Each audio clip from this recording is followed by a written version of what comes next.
اعوذ باللہ من الشیطان الرجیم بسم اللہ الرحمن الرحیم وصلی اللہ علی محمد و اہل بیتہ الطیبین الطاہرین اللہم صلی علی محمد و آل محمد۔ کوئی بھی شے اپنے اصلی مقام سے جتنی دور ہو جائے اسی قدر اس کی کوالٹی کم ہو جاتی ہے۔ تیل ریفائنری میں صاف ہو کر پیٹرول پمپ سے ہوتا ہوا ایجنسی تک پہنچا، ریفائنری میں اپنی اصل حالت میں اور بہترین کوالٹی کے ساتھ تھا، لیکن جب ایجنسی سے لیا گیا تو اس کی کوالٹی انتہائی کمزور۔ بالکل اسی طرح دودھ باڑے میں ہے تو صاف ستھرا خالص، پھر جتنے ہاتھوں سے آگے گزرتا ہے یہ دودھ اس کی کوالٹی اتنی ہی کم ہو جاتی ہے۔ بلب اور روشنی کے جتنا قریب ہوں اتنی روشنی صاف ستھری خالص ہوگی، جتنا دور ہوتے جائیں گے اس کے اندر اتنا اندھیرا شامل ہو جاتا ہے۔ اس دنیا کی ہر شے کا یہ قانون ہے، اور یہ قانون اس کائنات کی نہ فقط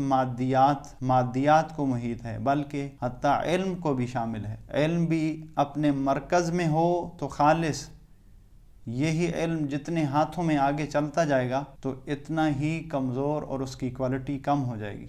اسی وجہ سے ائمہ اطہار علیہم السلام نے جتنی علم کی فضیلت بیان فرمائی اس سے بڑھ کر علماء کے فضل کو بیان فرمایا۔ جس قدر علم کی طرف بلایا اور دعوت دی اس سے بڑھ کر علماء کو بیان کیا۔ اصول کافی میں کتاب فضل العلم میں اس کو ملاحظہ کیا جا سکتا ہے۔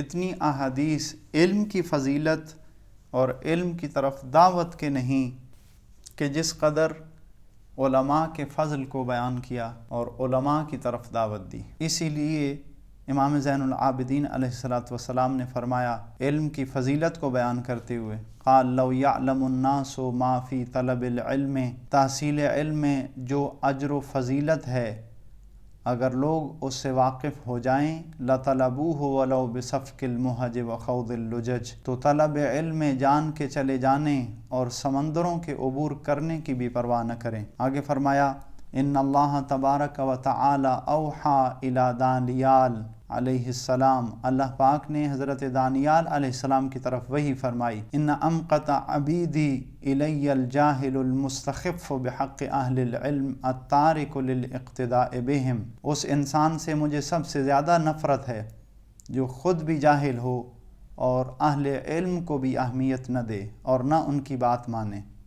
ان احب عبیدی الی التقی الطالب للثواب الجزیل اللازم للعلماء التابع للحلماء القابل عن الحکماء، اور محبوب ترین انسان وہ ہے جو متقی ہو، مجھ سے ثواب کا طلبگار، علماء سے مربوط رہنے والا اور برداشت رکھنے والے لوگوں کی اتباع کرتا ہو اور صاحبان حکمت کی بات ماننے والا ہو۔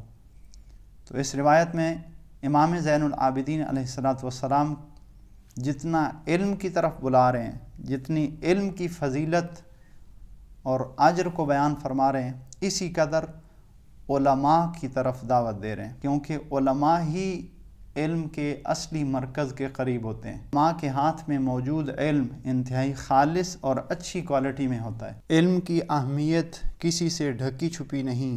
دنیا کی اس ترقی کے ہر میدان میں پیچھے علم کھڑا ہے۔ اگر ہدایت چاہیے تو علم کی راہ اپنانا ضروری ہے، لیکن علم بھی وہ کہ جو اپنے اصلی مقام سے لیا گیا ہو، جو خالص علم ہو، اور خالص علم کا اصلی مقام ہمارے وقت کے امام حضرت حجت سلام اللہ علیہ ہیں۔ اس اصلی مقام سے صاف ستھرا خالص علم حاصل کرنے والے وہ علماء کرام ہیں اس زمانہ غیبت میں۔